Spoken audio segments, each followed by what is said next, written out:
شروع اللہ کا نام لے کر جو بڑا مہربان نہایت رحم والا ہے۔ اے پیغمبر صلی اللہ علیہ وآلہ وسلم، اپنے پروردگار عالی شان کے نام کی تسبیح کرو، جس نے انسان کو بنایا، پھر اس کے اعضاء کو درست کیا، اور جس نے اس کا اندازہ ٹھہرایا، پھر اس کو رستہ بتایا، اور جس نے چارہ اگایا، پھر اس کو سیاہ رنگ کا کوڑا کر دیا۔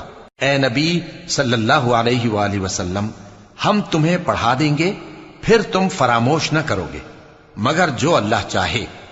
وہ کھلی بات کو بھی جانتا ہے اور چھپی کو بھی، اور ہم تم کو آسان طریقے کی توفیق دیں گے، سو جہاں تک نصیحت کے نافع ہونے کی امید ہو نصیحت کرتے رہو۔ جو خوف رکھتا ہے وہ تو نصیحت حاصل کرے گا، اور بے خوف بدبخت اس سے کترائے گا۔ جو بڑی تیز آگ میں داخل ہوگا، پھر وہاں نہ مرے گا اور نہ جیے گا۔ بے شک